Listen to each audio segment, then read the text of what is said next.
Manusia itu ada 4 tujuan hidupnya. Yang pertama, dia harus sehat. Ketika dia sudah sehat, dia harus sukses dalam bidangnya masing-masing sesuai dengan takarannya. Ketika dia sudah sehat dan sukses, dia harus keberlimpahan cinta dan kasih sayang. Baru dia bisa bahagia hidupnya. Ini tujuan akhir. Jadi kalau orang Bali bilang moksatam jagadita, bahagia lahir batin di sini. Nah, setelah Anda berpikir, kalau setiap baru bangun tidur Anda buka mata, aduh saya masih sakit, itu Anda tidak akan pernah sehat.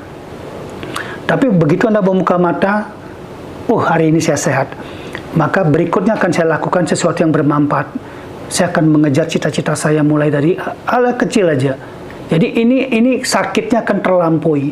Jadi masalah utama dari orang sakit sekian lama, karena setiap hari yang ada dalam hidup dia adalah penyakit itu.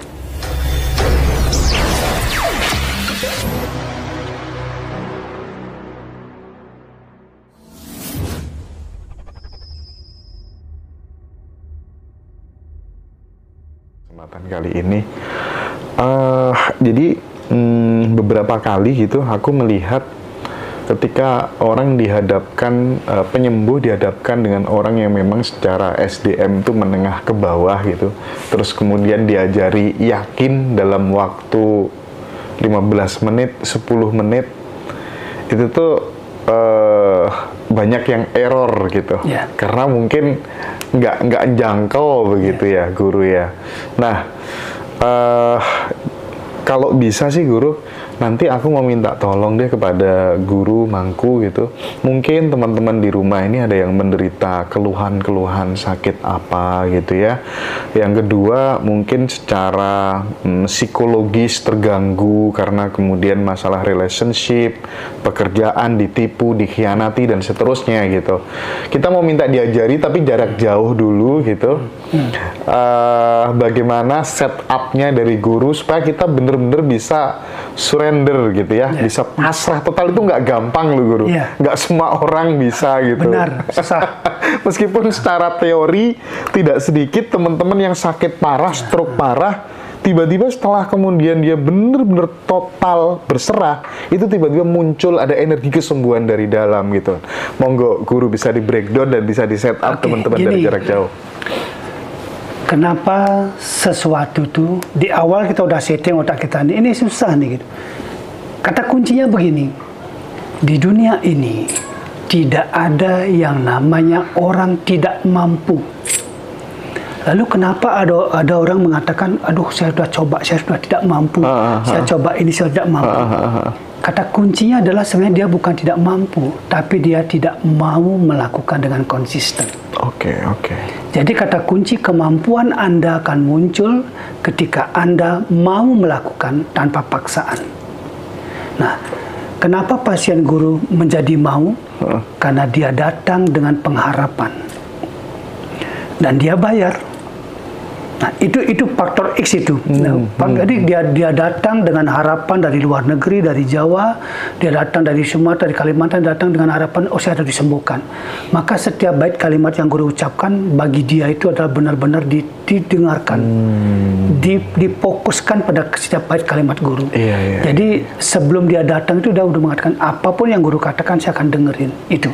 Nah, itu yang susah dicari Mas. Jadi bagaimana kita mengelola kehidupan kita sehari-hari agar kita mampu menjadi inspirasi bagi orang lain, itu yang susah. Akhirnya ada interkoneksi gitu karena ya. Seorang penyembuh kadang-kadang kita mau misalnya kita mengajarkan bagaimana cara kita menarik rezeki, tapi kehidupan nyatanya dia masih kacau balau gitu. Jadi kalau kita ingin bermain di wilayah rezeki misalnya, keberkatan, kita harus mempertontonkan kepada mereka, saya telah melakukan, Anda bisa lihat kehidupan sehari-hari saya. Itu yang pertama. Kalau seorang penyembuh ingin badannya kuat, ingin pasiennya kembali pulih, pertontonkan kepada mereka, saya sehat, saya kuat. Jadi tunjukkan itu. Jadi orang-orang yang datang itu perlu contoh dulu. Dia akan melihat siapa yang berbicara gitu. Jadi kalau kita mengatakan, oh Anda akan saya sembuhkan, tapi tiba-tiba Anda sakit, Anda mengatakan itu, lalu pasien mengatakan Anda sembuhkan diri Anda dulu, kan begitu ya dia. Jadi seorang penyembuh itu harus punya 4 modal dia, disebut dengan EBSS. Apa tuh? Secara ekonomi dia harus sudah mapan. Oke. Baru dia bisa lepas, karena kalau secara ekonomi dia belum mapan, penyembuh itu rata-rata memikirkan imbalan. Ketika dia memikirkan imbalan, dia tidak bisa mengosongkan diri. Jadi jangan. Guru misalnya begitu masuk ke ruang penyembuhan, tidak pernah guru mengidentifikasi diri guru. Siapa guru, itu hilang semua. Jadi guru adalah kosong gitu. Nah itu modal ekonomi yang pertama. Yang kedua, modal budaya. Orang kan melihat etika kita. Bagaimana cara kita menyapa, bagaimana cara kita duduk, bagaimana cara kita menoleh. Itu dipelajari banget oleh pasien-pasiennya.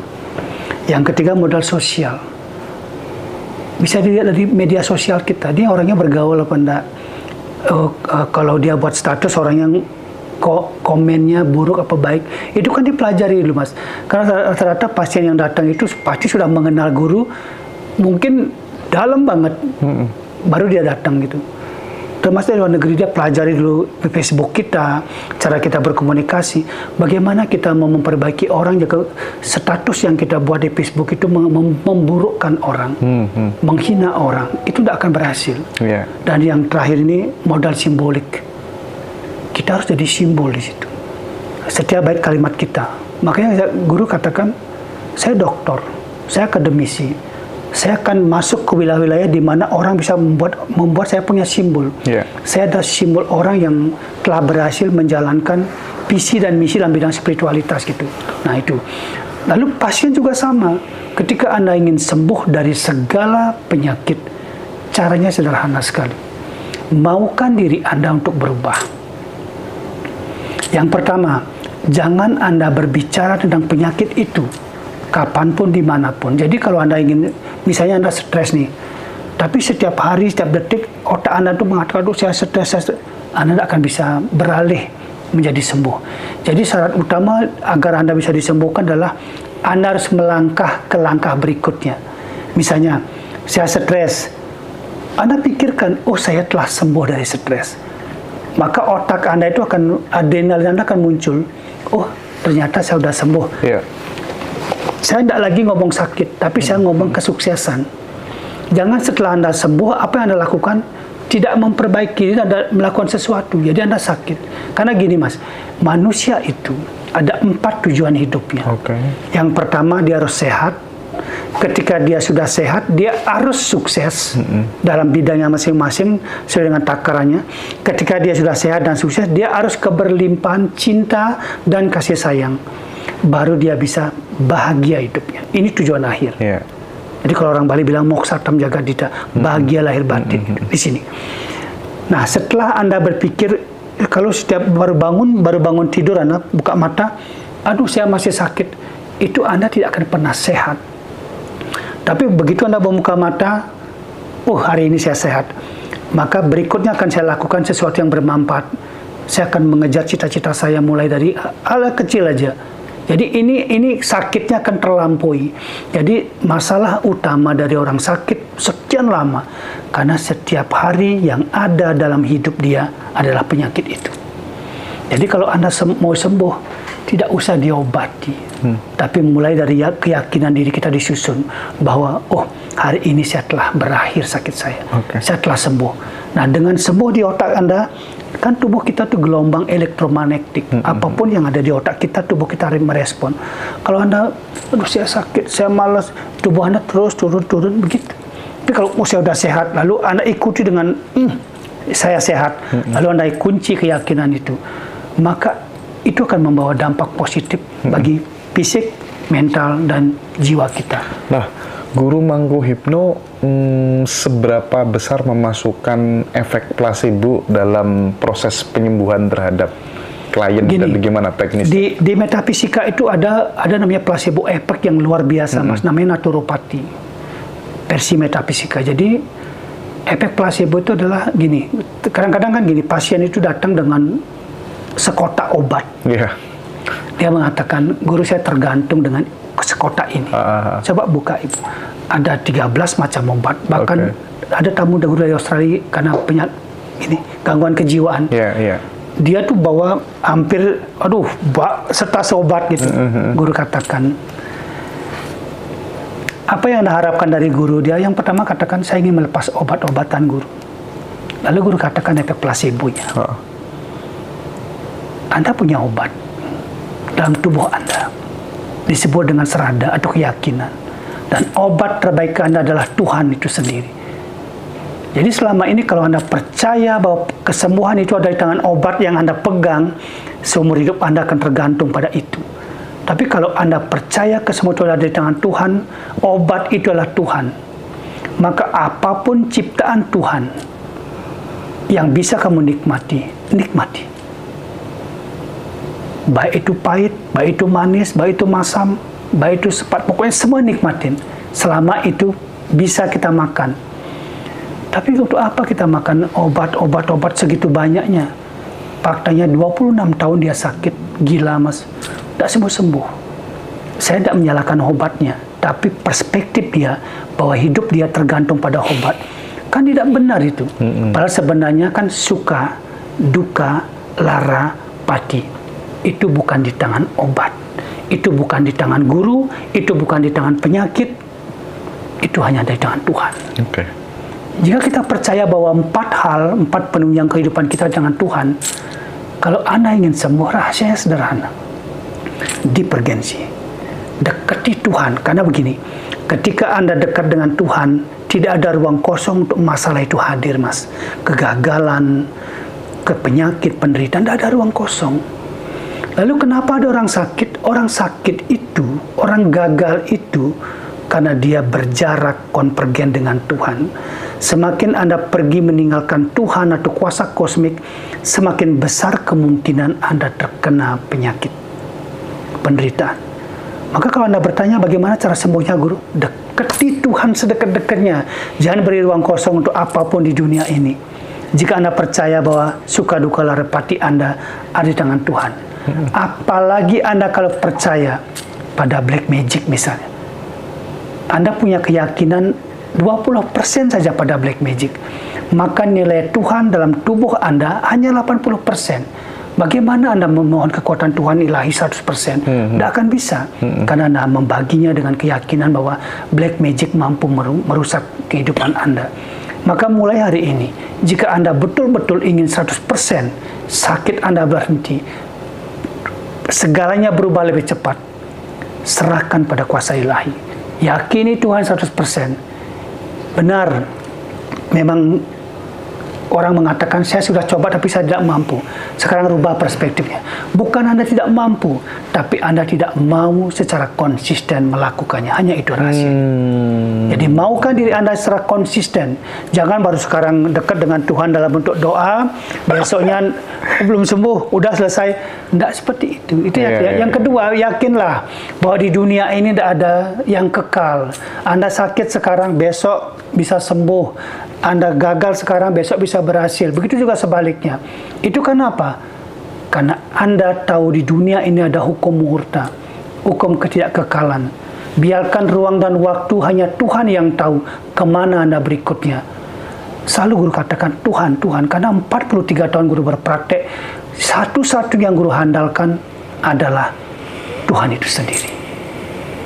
Jadi jika Anda dekat dengan Tuhan, percayalah, Anda terselamatkan dan Anda selalu akan baik-baik saja. Kebanyakan kita itu baru nyoba sekali, 2 kali terus ngambil sebuah kesimpulan, aku nggak bisa, susah.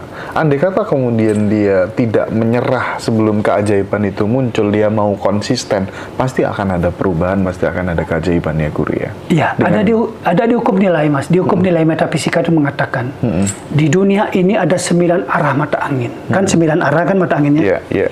Lalu di ke-10 nanti, kalau Anda telah menjalani ke timur berobat sudah tak sembuh, ke barat tak sembuh, ke utara tak sembuh. Jadi seluruh mata angin dah Anda berobat tapi tak sembuh. Ada satu cara, setelah angka 9, maka Tuhan akan mengambil alih segalanya. Jadi 9 kali Anda berusaha, jangan baru sekali udah putus asa, 2 kali udah putus asa. 9 kali Anda gagal, maka di 10 Tuhan mengambil alih. Tuhan akan memberikan keberkatan pada hidup Anda. Maka setelah nanti nilai 9 muncul, maka ada 1 dan 0. 1 adalah poin untuk Anda, dan 0 itu menyimbolkan Tuhan itu sendiri, disebut dengan alam sunyaka atau langu. Jadi seperti itu. Jadi jangan berhenti berusaha. Ke-9, ke-10 nanti Anda pasti sukses. Jadi seperti itu. Oke. Nah, berbicara tentang kesuksesan, Guru. Guru kan pernah di atas, terus kemudian jatuh, nyungsep gitu kan ya. Apa sih waktu itu yang dilakukan Guru? Tindakan real, nyatanya bagaimana caranya memelihara mindset, terus kemudian aksi nyatanya, terus sampai kemudian bisa naik di fase seperti sekarang ini, gimana melewati itu, Guru? Ya, gini, Guru masih tercatat dengan tinta emas dalam pikiran Guru, proses Guru bangkit kembali. Jadi gini, ketika Guru betul-betul, Guru dulu kan waktu masih kuliah gitu, teman-teman sering Guru berikan baju. Kalau Guru keluar pakai mobil, teman-teman Guru sewain mobil. Jadi Guru biar rame-rame gitu, senang rame-rame. Tapi ketika Guru jatuh, bangkrut, tidak punya sesuatu, nol, tidak ada yang peduli. Awalnya Guru berpikir, oh teman-teman yang pernah Guru kasihkan uang, kasihkan modal, kasihkan beliin barang-barang, dia akan ingat pada Guru. Tidak. Ternyata malah dia menjaga jarak dan membuat cara agar Guru tidak datang lagi ke dia. Seolah Guru dikucilkan gitu. Nah, dengan itulah sebenarnya yang membuat Guru merasa, aduh saya tidak punya harapan lain selain Tuhan itu sendiri. Karena saya tahu dengan cara apapun saya mengadu pada Tuhan, Tuhan tidak akan pernah protes. Seburuk apapun kata-kata saya menyakitkan pun kepada Tuhan karena saya lagi marah, Tuhan tidak pernah protes. Di situ saya menyadari bahwa Tuhan maha baik. Kalau Tuhan maha jahat, ketika saya berdoa, Tuhan malam ini saya minta kepadamu satu hal, kematian. Mungkin kalau Tuhan jahat gitu, mungkin Guru dari hari itu udah mati gitu, dengan cara apapun gitu. Tapi Tuhan maha baik. Besoknya Guru dipertemukan dengan sesuatu yang membuat Guru kaget. Tiba-tiba ada orang datang ke tempat Guru waktu itu, waktu Guru bangkrut itu. Waktu itu HP, handphone masih tidak ada, jarang di Bali, Mas. Tiba-tiba orang itu baik itu, mengatakan, Guru nih saya punya HP nih, tolong dijualin. Jadi dapat untung 25.000 waktu itu. Uang 25.000 itu nikmatnya banget, kebangetan gitu. Kalau mungkin sekarang sama dengan 2,5 miliar gitu. Jadi waktu itu saya lalu ingat sekali Guru, pagi hari malamnya dapat untung 25.000. Pagi hari saya kontak ke dia, saya kembalikan modalnya 300.000. Guru dikasih 25.000. Pagi hari tanpa baju, Guru baru bangun, keluar Guru jalan, keluar komplek perumahan. Di pinggir sungai, ada sungai di rumah Guru. Guru di situ berdiri. Guru mengatakan satu hal, Tuhan terima kasih. 25.000 ini sangat berharga bagi saya. Karena untuk makan besoknya saya tidak ngerti, Mas. Kenapa tidak ngerti? Karena saya basicnya orang manja. Dari kecil kebiasaan hidupnya udah hidup mewah. Gitu. Bayangkan berada di titik nol, jadi tidak punya apa-apa. Motor tidak punya. Bahkan untuk makan besok tidak bisa. Bayangkan tekanannya itu. Kalau orang tidak kuat itu, tidak ada anugerah Tuhan, saya pasti sudah stres itu. Mungkin sudah tidak ada di sini. Gitu. Nah dari 25.000 itu, saya berpikir besoknya dibawain lagi HP 2, karena mungkin orang ini hebat jualannya gitu. Karena Guru kan basicnya kan sarjana hukum, jadi bisalah berkomunikasi. Dikasih HP 2, dua-duanya laku, Mas, dapat 50.000. Jadi Guru kumpulkan, ajaib sekali. Nah ini yang Guru sebutkan kenapa Guru mengatakan keajaiban. Dalam setahun dengan untung 25.000, dalam setahun Guru udah bisa membeli mobil Jimny kotak, Jimny jangkrik itu, seharga 6.800.000, Mas. Jadi setahun itu jualan HP. Nah setelah setahun itu jualan HP, kemudian bisa beli Jimny jangkrik, naluri bisnisnya mulai terasa lagi. Oke. Guru iklankan mobilnya dari Jimmy Jangkrik ini, guru jual dapat untung, guru beliin CP Excellent. Oke. CP Excellent tua. Ya. Jadi kalau tutup pintu, plak, rontok semua, Mas. Tapi guru bersyukur gitu. Jadi karena waktu dulu sebelum bangkrut, guru ya memang bawa mobil gitu. Mobilnya bagus-bagus lah, mobil sedan bagus. Oke. Nah, terus berkembang dari setahun berikutnya. Guru udah bisa membeli rumah, Mas. Jadi ada satu rumah guru beli, kemudian dalam setahun itu mungkin ada 3 rumah guru bisa beli. Ini yang guru sebut keajaiban. Kenapa? Guru tidak tahu lagi dari mana sumber uang itu. Karena kalau kalkulasi itu rasanya sih mustahil gitu dengan kecepatan seperti itu gitu. Jadi dalam tahun 93 guru hancur, 95 itu udah mulai bangkit, Mas. Tapi satu yang guru tidak pernah lupakan, siang malam saya doa, Mas. Sampai pada saat bangkrut itu. Pada saat bangkrut itu.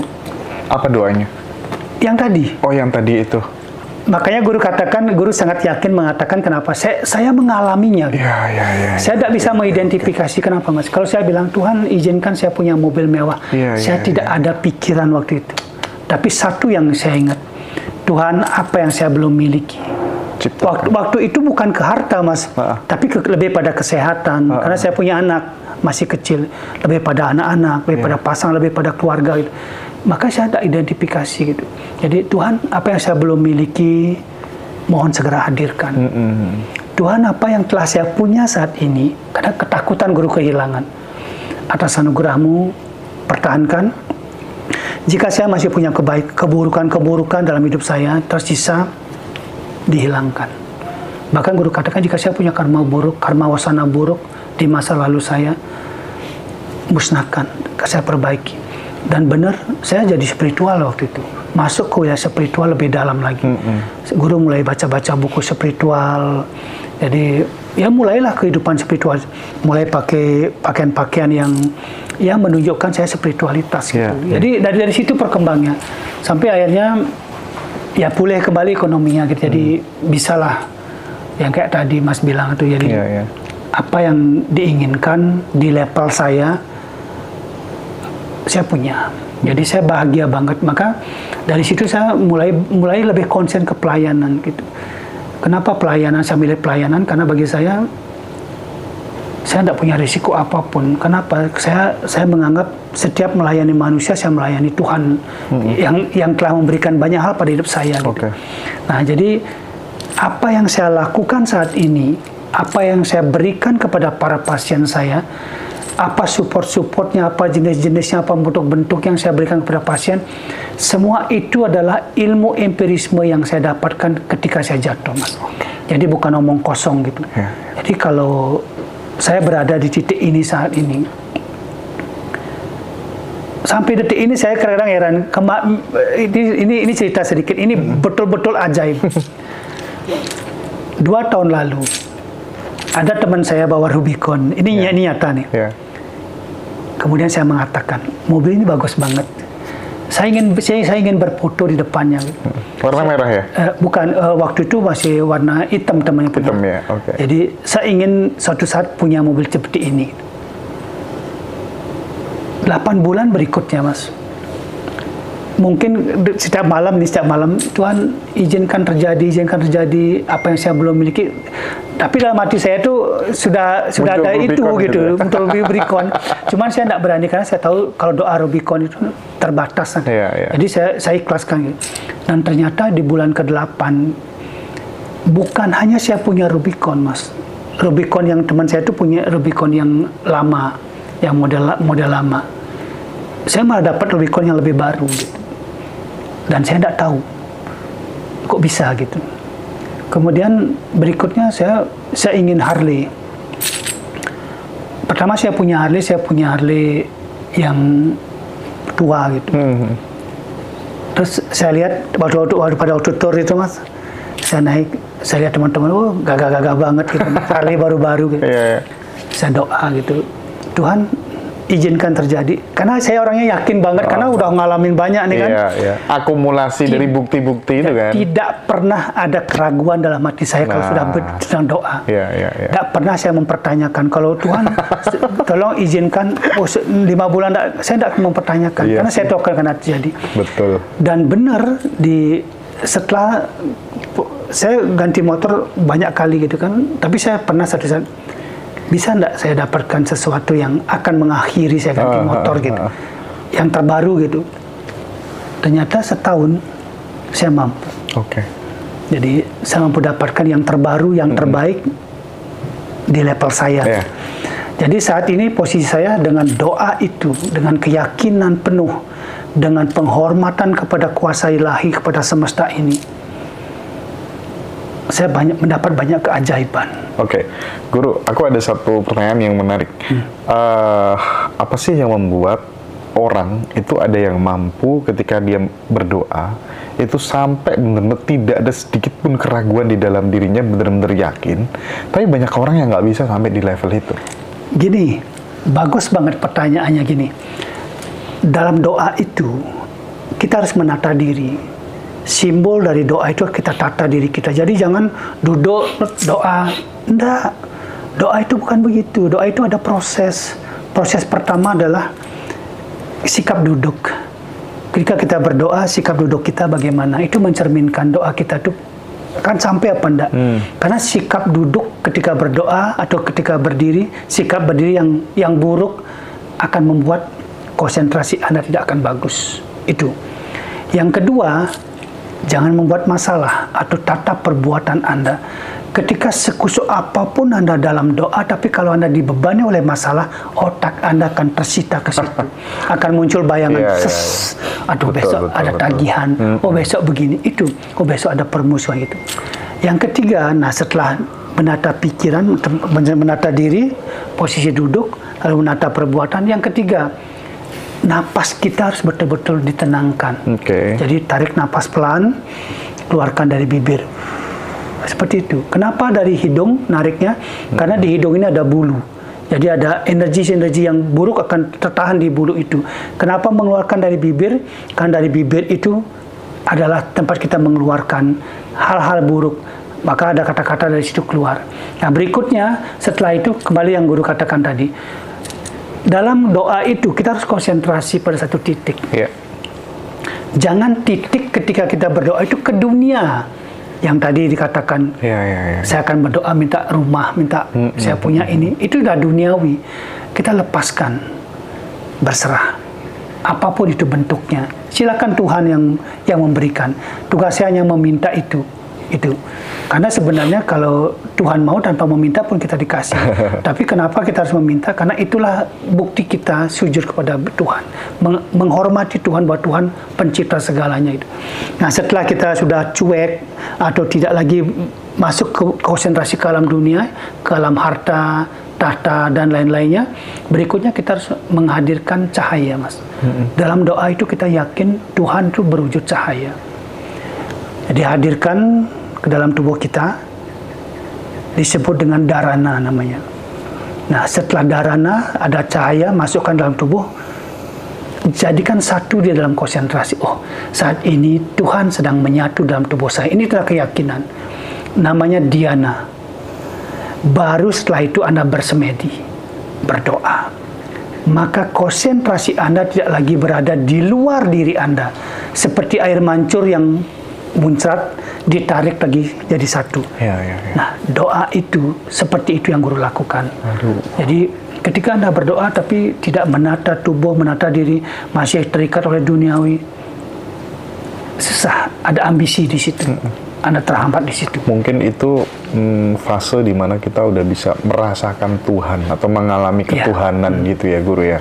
Nah Guru, di dalam menyikapi sahabat-sahabat yang mengalami kondisi penderitaan atau kemudian yang sedang mengalami kebahagiaan, apa pesan semesta, apa pesan Tuhan terhadap mereka yang mengalami kebahagiaan dan penderitaan? Gini, pesannya sederhana, semiotika konklusif namanya. Aku ada untukmu. Itu pesannya. Aku ada untukmu. Aku hadir ketika kau butuhkan. Itu pesannya. Lalu apa caranya? Apapun penderitaan Anda, apapun masalah Anda, apapun penyakit Anda saat ini, mudahkan. Ambil segelas air, lalu angkat. Katakan, semesta, Tuhan melalui air ini anugerahkan yang terbaik dalam kehidupan hamba. Lalu minum. Selesai. Kita yakini. Kenapa? Kita percaya Tuhan ada dan Tuhan hadir ketika kita harapkan. Semesta ada, semesta hadir yang kita harapkan. Tapi masalahnya adalah kita memperumitnya. Setiap penyakit kita butuh orang lain. Tidak. Kita butuh semesta, butuh kosmik. Karena Tuhan itu ada. Dan Tuhan itu bisa hadir kalau kita panggil. Maka mudahkan. Dimanapun Anda saat ini kalau sakit, ambil air segelas. Itu yang disebut dengan naturopati. Katakan, Tuhan saya percaya. Dengan segelas air ini, apapun masalah hamba, kau hilangkan. Apapun yang hamba belum miliki, kau adakan. Apapun yang baik, kau pertahankan. Lalu minum. Jangan pertanyakan. Beneran enggak? Selesai, gagal. Bener enggak? Yakin enggak? Masuk akal enggak? Gagal. Jadi selesai ritual itu, selesai. Cuek aja. Kerja. Karena ingat, sebaik apapun Anda berdoa, tanpa Anda mempertontonkan bahwa Anda makhluk yang masih sehat untuk bekerja, itu tidak ada rasa syukur. Karena bekerja itu adalah pertontonan rasa syukur terbaik seorang manusia. Jadi kalau Anda ngomong, saya bersyukur, tapi Anda tidak melakukan sesuatu atau memutar cakrayatnya, Anda melakukan PHP pada Tuhan itu sendiri. Anda telah membuat kalimat bohong pada Tuhan itu sendiri. Jadi orang bersyukur itu adalah orang yang menggunakan seluruh sumber dayanya yang masih bisa dipakai untuk mempertontonkan bahwa dia ada punya rasa syukur. Tangan masih bisa digerakkan, kerja dengan tangan. Mata masih bisa melihat, gunakan untuk melihat. Telinga mendengar, semuanya gunakan. Itulah rasa syukur terbaik. Bukan kalimat, tapi pertontonkan seperti itu. Nah, pada saat kemudian harta benda mulai terkikis, mulai berkurang gitu. Pada saat kesehatan tubuh mulai rentan sakit. Apakah itu cara Tuhan menegur kita sebenarnya, Guru? Sebenarnya kalau jujur ya, karena kita ada di dunia ini ada gini. Ada namanya antroteologi, cara manusia memandang Tuhannya. Dan ada kebalikannya. Teoantrologi, ada ilmu di mana cara Tuhan kemungkinan memandang manusia gitu. Kalau kita pergunakan ilmu teoantrologi, masuk akal itu. Setiap Anda sakit, setiap Anda kehilangan harta, karena sesungguhnya sakit nyawa itu bukan punya kita. Harta itu bukan punya kita, tapi titipan dari ilahi, dari Tuhan. Ketika Tuhan berkehendak untuk menguranginya sebagai tanda bahwa Anda harus ada yang diperbaiki, Tuhan akan melakukannya. Jadi setiap peristiwa yang Tuhan hadirkan di dunia ini bukan peristiwa buruk, Mas. Kehilangan harta, Anda sakit, itu bukan peristiwa buruk. Peristiwa itu menjadi buruk karena kita tidak mendalami pesan-pesan di dalamnya. Ada pesan cintanya. Seluruh kejadian di dunia ini hanyalah pesan ilahi kepada umat manusia. Jadi ketika Anda sudah mengerti isi pesannya, maka itu selesai. Masalahnya adalah tidak banyak orang yang berpikir, oh ini pesan, oh ini memang. Kalau Anda spiritualis, Anda masuk ke dunia metafisik, setiap peristiwa itu adalah pesan ilahi. Makanya disebut dengan guru suci. Setiap peristiwa yang Tuhan hadirkan, baik itu baik, baik itu buruk, sebenarnya adalah cara Tuhan memperbesar keyakinan kita bahwa ada kuasa lebih besar yang mengatur dari apa yang kita inginkan dan harapkan. Ada kuasa lebih besar, disebut dengan zat Tuhan. Nah, di situ kita belajar, sehebat-hebatnya Anda mempertahankan harta Anda bisa gagal, bisa kehilangan. Itu akan ada Tuhan. Sehebat-hebatnya Anda menata kesehatan Anda bisa sakit. Itu karena Tuhan. Bukan buruk Tuhan, tapi memberikan kita masa agar kita belajar bertumbuh dengan lebih baik di masa depan gitu. Jadi setiap peristiwa itulah cara Tuhan menghadirkan guru suci dalam kehidupan Anda. Kalau Anda menerimanya, saat itu juga akan selesai penderitaan itu. Setiap peristiwa itu cara Tuhan menghadirkan guru suci kepada kehidupan Anda. Anda bertumbuh lebih baik, maka selesai peristiwa itu. Jadi segala peristiwa pun akan menjadi ekspresi ilahi itu sendiri. Benar. Gitu ya, Guru ya. Nah, kalau Guru kan saya lihat sering bikin acara-acara kayak baksos, berbagi kepada orang-orang yang membutuhkan. Apa itu caranya memberikan makan rohani itu dengan berbagi itu? Ya, makanan rohani dalam kehidupan kita sebenarnya kan spiritual, Mas. Jadi spiritual itulah makanan rohani kita. Karena dalam spiritual ada 3 yang kita lakukan. Kita belajar filsafat logika untuk belajar mana benar, mana salah. Yang kedua, dalam memberikan makanan rohani itu kita belajar filsafat etika, mana baik, mana buruk. Dan yang ketiga, kita belajar filsafat estetika, keindahan, mana indah, mana jelek. Ketika kita menyadari bahwa ada benar, ada salah, ada baik, ada buruk, ada indah, ada jelek, maka kita akan memunculkan sifat manusiawi kita. Bahwa kita itu adalah makhluk ciptaan Tuhan. Roh kita ini ada di setiap roh orang lain. Jadi cara Guru mengadakan baksos dan lain-lain itu adalah cara Guru mengekspresikan saya menghormati Anda seperti saya menghormati Tuhan saya sendiri. Jadi Guru baksos tidak ada embel apa-apa. Yang ada di pikiran Guru hanya satu. Saya menghormati dia sebagai makhluk Tuhan, gitu aja. Karena saya orang yang bertuhan. Alangkah buruknya kalau saya hanya bisa meminta, lalu saya tidak memberi. Karena saya tahu Tuhan tidak meminta sesuatu pada saya. Sehebat apapun saya memberikan ke Tuhan, Tuhan tidak perlu itu, karena Tuhan punya segalanya. Maka salah satu cara mengekspresikan bahwa saya spiritual, saya menghormati Tuhan saya mencintai Tuhan saya, melebihi segalanya. Saya berikan itu pelayanan kepada orang lain dalam bentuk baksos. Jadi seperti itu. Katanya Nalafiah, setiap ucapan Guru saya tulis sudah hampir 1 buku katanya. Keren.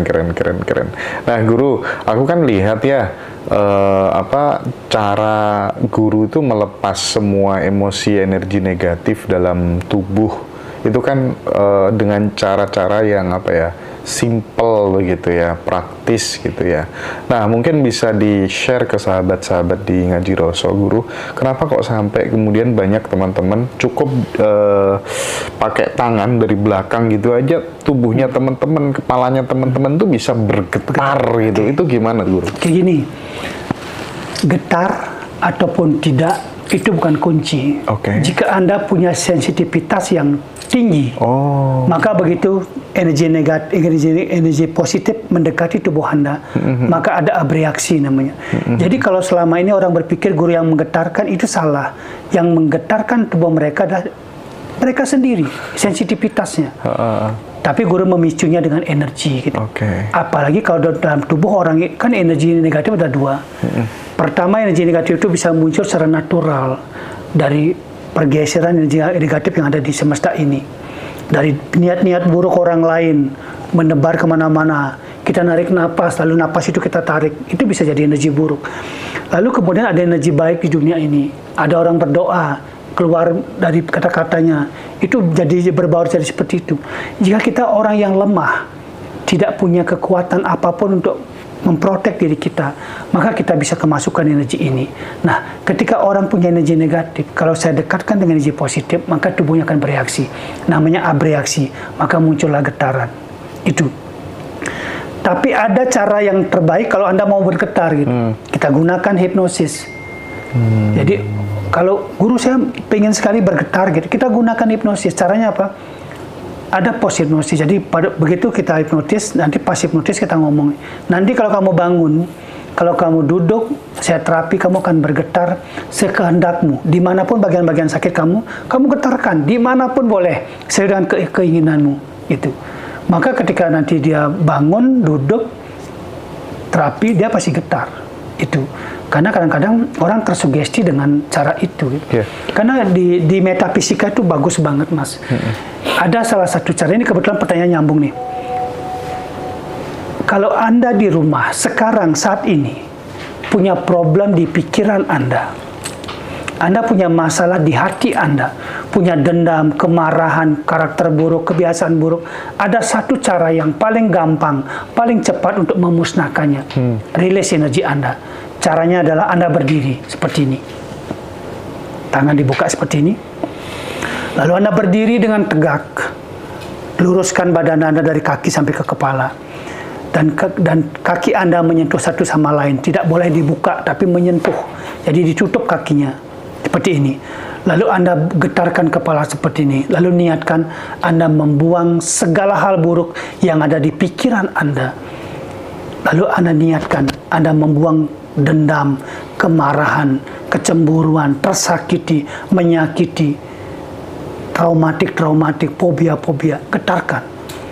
Maka itu seperti pohon yang berdaun kering, dia akan rontok sendiri, Mas. Tapi sebelum Anda melakukan itu, katakan, Tuhan, izinkan terjadi. Itu simpel. Tidak lebih dari 3 menit, tapi seluruh bagian negatif Anda, seluruh penyakit Anda, dimusnahkan oleh kekuatan ilahi. Itu. Jadi simpel seperti itu. Apapun sakitnya, guru telah mempraktekkan. Mau Anda terkena penyakit hati, depresi, cukup begitu Anda tadi. Kecanduan, semuanya sama, Mas. Dan diulang-ulang mungkin ya, guru ya. Jangan kalau terlalu diulang nanti Anda terbang. Karena kalau Anda ini kan ada energi nanti. Begitu tangan Anda ada ke bawah begini, getarkan, Anda bisa tidak terkontrol. Maka wajib didampingi oleh orang lain. Karena biasanya Anda kan muter terus gini, tidak bisa dikendalikan. Itu.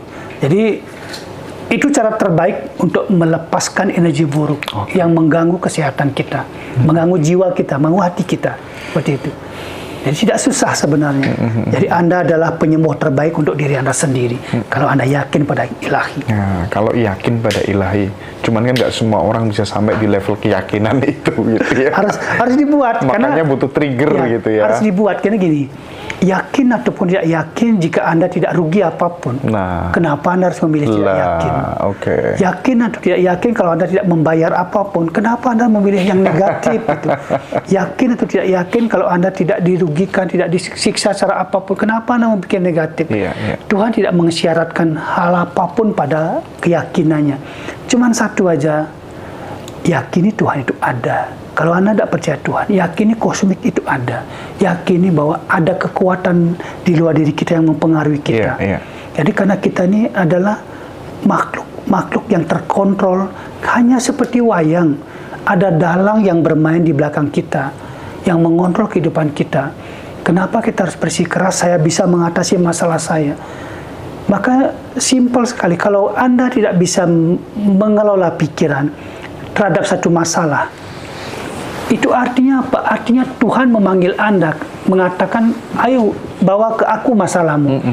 Kalau kamu merasa terlalu berat, akulah sesungguhnya yang bisa mengatasinya.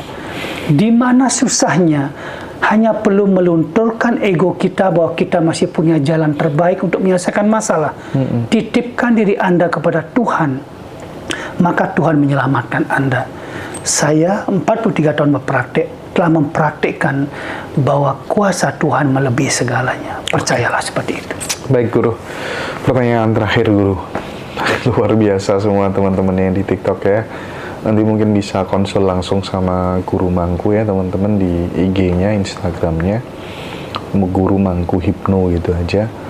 Nah, Guru tadi kan anak malas bisa jadi rajin, orang jahat bisa jadi baik. Metode apa yang digunakan Guru untuk menstimulan kedua kasus itu? Manusia tidak ada ingin buruk hidupnya. Manusia tidak ada ingin gagal hidupnya. Yang membuat mereka melakukan kesalahan adalah ketidaktahuan mereka.